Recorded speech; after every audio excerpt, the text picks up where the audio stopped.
Morning, everybody. So today is Monday, April 19th. This is my fourth time trying to make this video for today. I don't know what kept happening yesterday. So anyway, Monday, April 19th.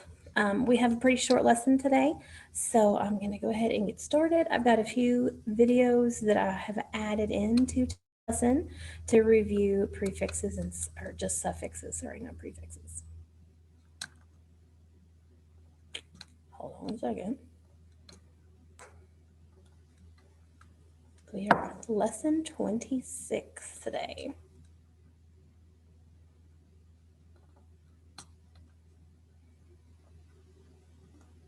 Hope everybody had a great weekend.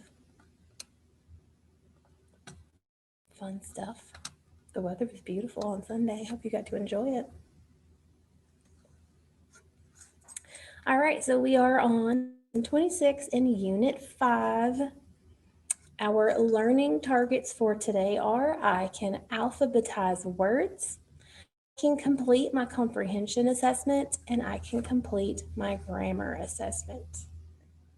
So we're going to start today with reading and alphabetizing some word cards.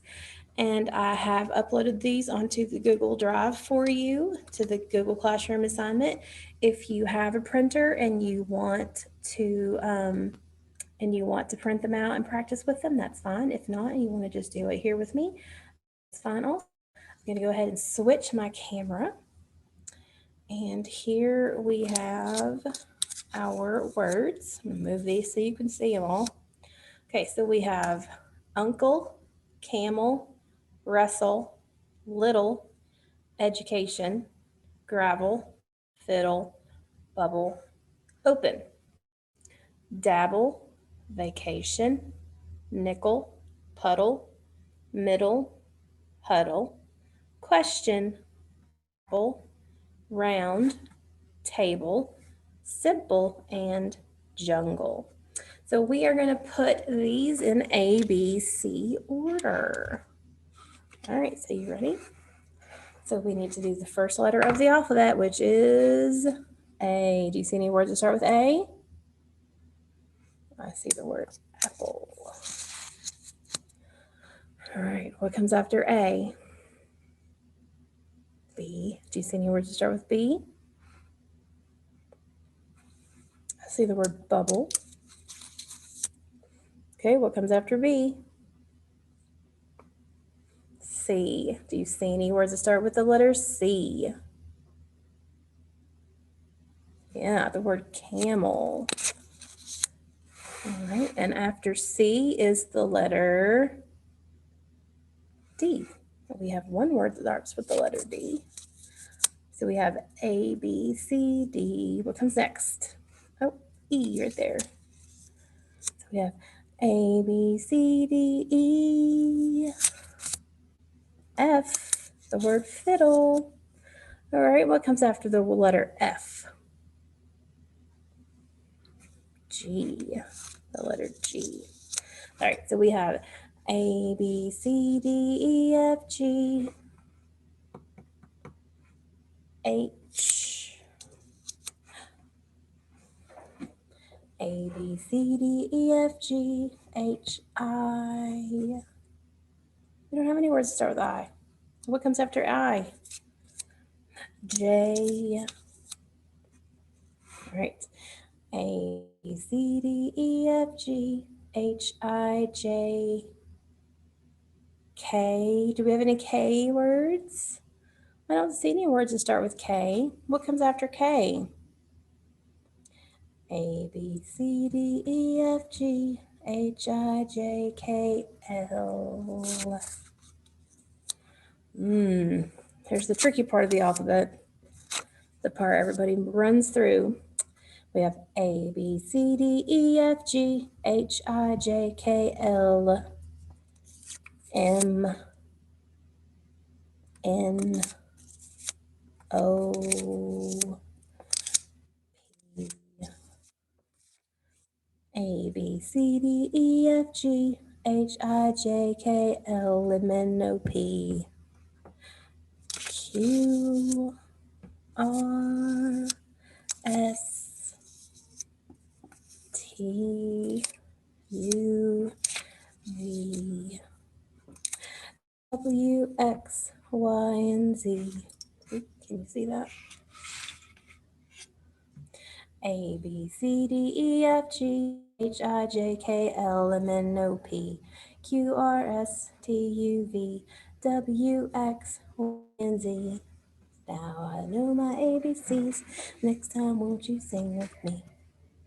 All right, so we put our words in ABC order. Good job. That was easy peasy, right? So you can do it one of the two ways. You can do it by saying the alphabet in your out loud or in your head and finding the words that start with that letter, or you can use the alphabet song to help you find the words as you were moving along. All right, let's get back to our slideshow. Alrighty, so we are going to take a story comprehension assessment today, or a story test, and we're going to do it on chapter 17 of our reader, Sir Gus, and then you're going to answer some questions on worksheet 26.1. So let's listen to the story.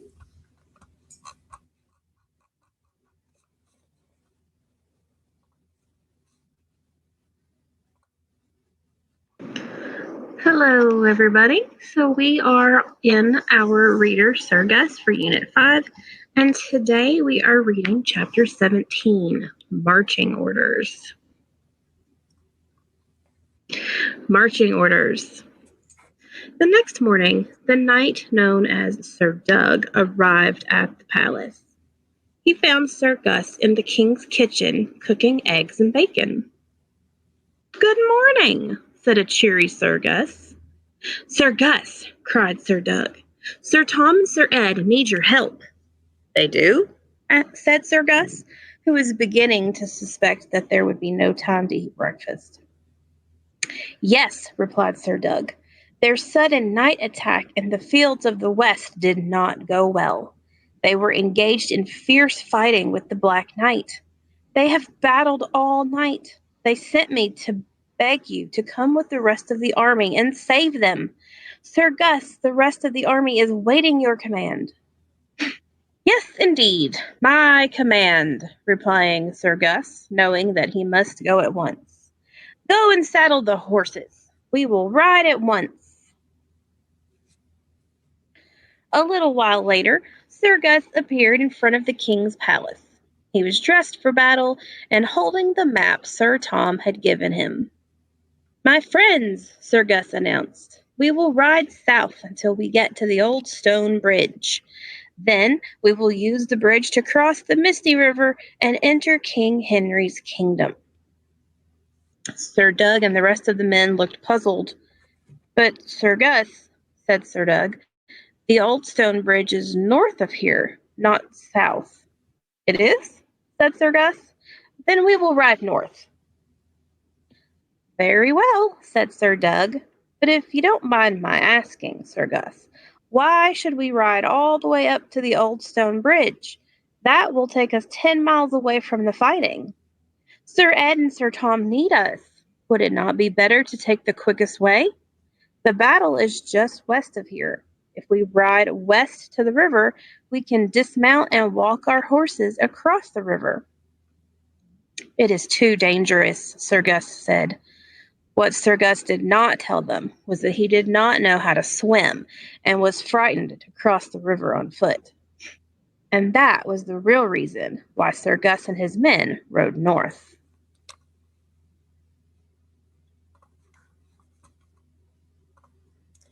Okay, so now we are going to look at the questions that you're going to answer about that story, Marching Orders. So you have some multiple choice answers, and then on the bottom for question 8, you are going to put these in order that they happen. So you're going to put a 1, 2, 3, or 4 on the line. If it happened first, you're going to put a 1. If it happened second, you're going to put a 2. If it happened third, you'll put a 3. If it happened fourth, you'll put a 4 on this part right here. Okay. All right. And then you have a grammar assessment to work on.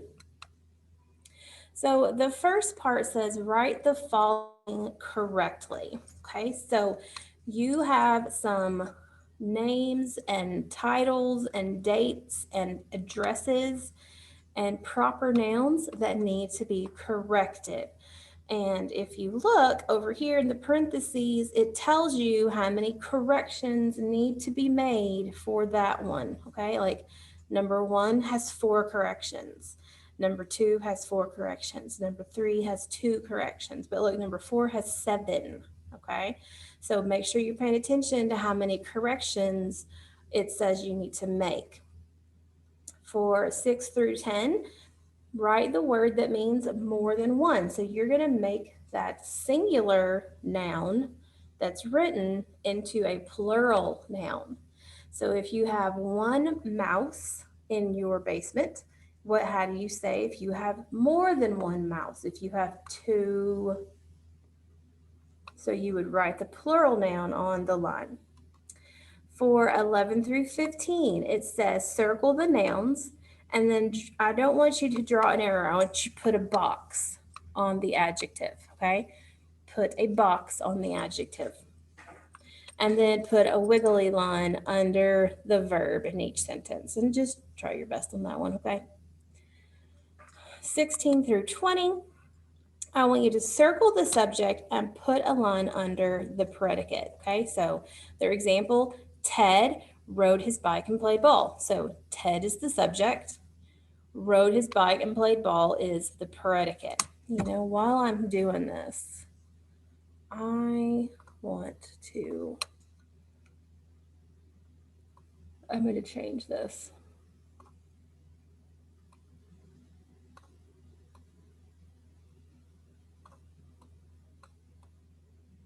I want to go ahead. Let's see, text box.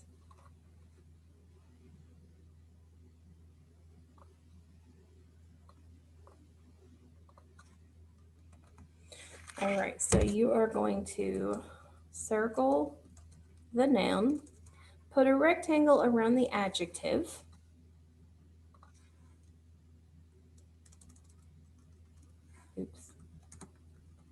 and put a line under the verb.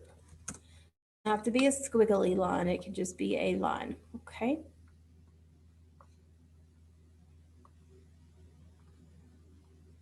All right, so you're going to circle the noun, put a rectangle under the adjective, around the adjective, and put a line under the verb. All righty? I'm not sure what that little green dot is for. All right, so that is your grammar assessment. And then you have one more thing. It's part of your grammar assessment, but it's really easy peasy lemon squeezy.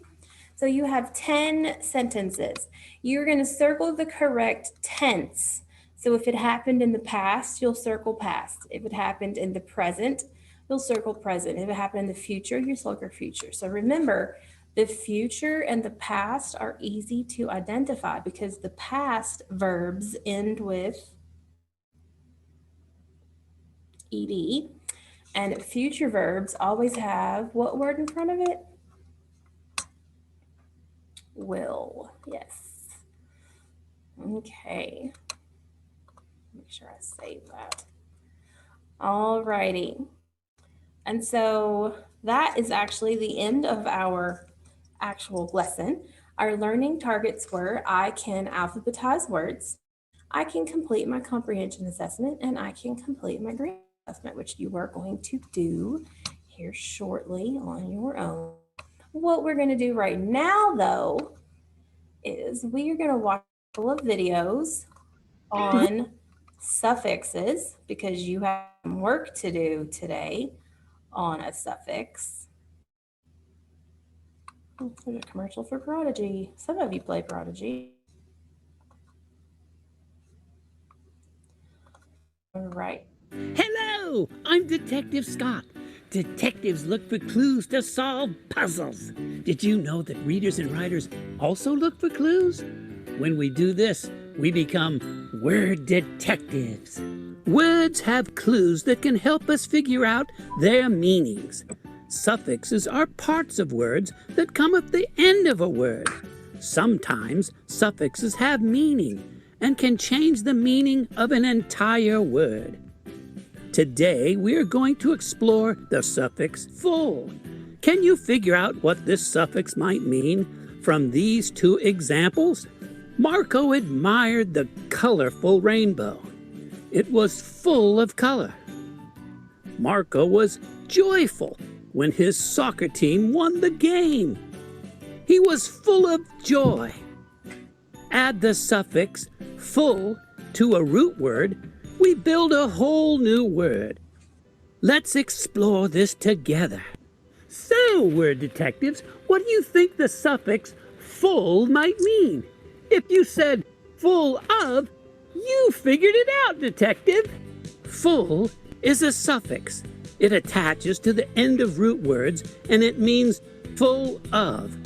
When we add the suffix full to a root word, we build a whole new word. Let's explore this together. Here's the word beauty. Marco gave his grandmother a bouquet of flowers. She said that they were full of beauty. When we add the suffix full to the root word beauty, we build the word beautiful. Beautiful means full of beauty. We can say the flowers were beautiful. Let's look at the word truth. When Marco told his mother the truth about how the vase broke, he was completely honest. What he said was full of truth. When we add the suffix full to the root word truth, we build the word truthful. Truthful means full of truth. Marco was truthful with his mother. Let's build some words. Add the suffix full to the root word to make the sentence make sense. The night was quiet, calm, and full of peace. The night was. If you said peaceful, you cracked the case, detective. Peaceful means full of peace. You might describe a quiet night as peaceful. A sleeping baby might be peaceful. You might even feel peaceful if you feel calm, tranquil, and at ease. Let's build another word. There was a lot of traffic on the ride to school. Horns were blaring, cars were lined up, and I was worried about being late. The ride to school was full of stress. The ride was. If you said stressful, you cracked the case, detective. Stressful means full of stress, worry, or anxiety. A traffic jam can be stressful. Running late for school can be stressful, and having lots of schoolwork to do might be stressful. You might feel full of stress when these things happen because they can be stressful. So, word detectives, now you know that full is a suffix. It attaches to the ends of words and means full of. Don't miss our next lesson as we explore the suffix less.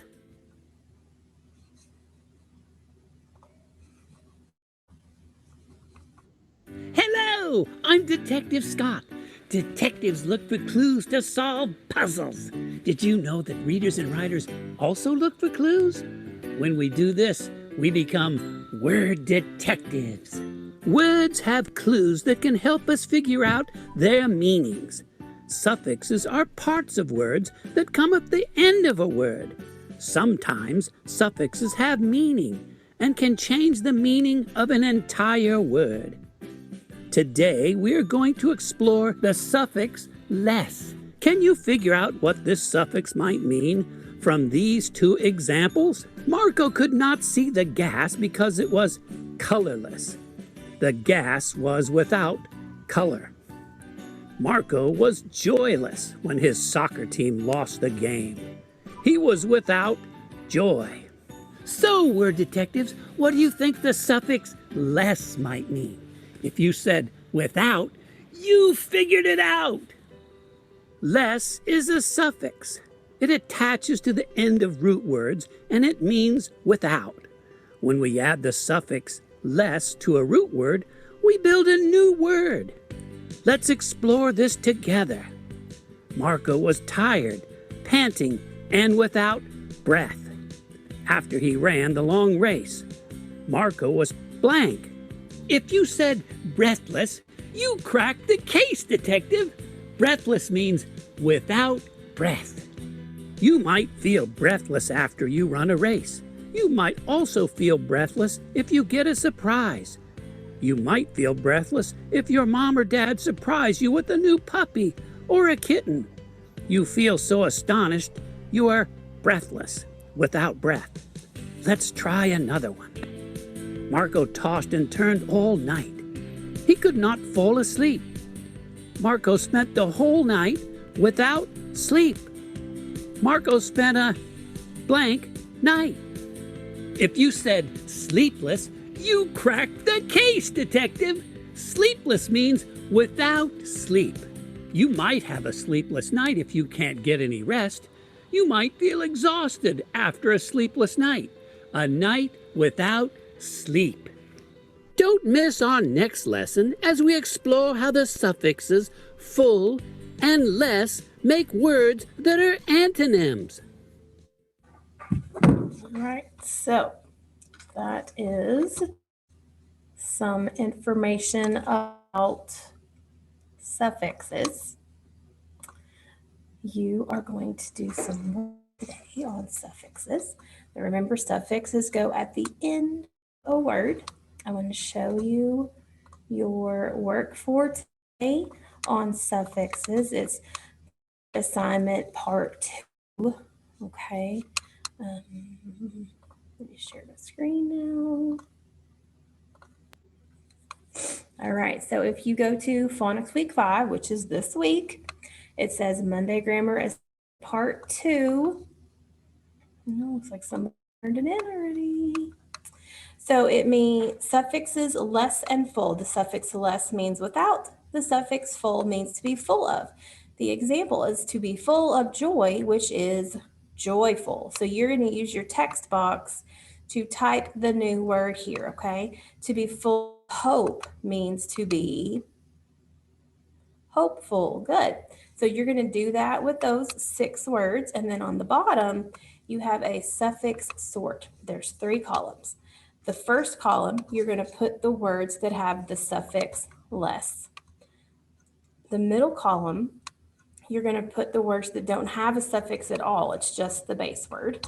And then the third column, you're going to put the suffix, the words with the suffix full in them. Okay.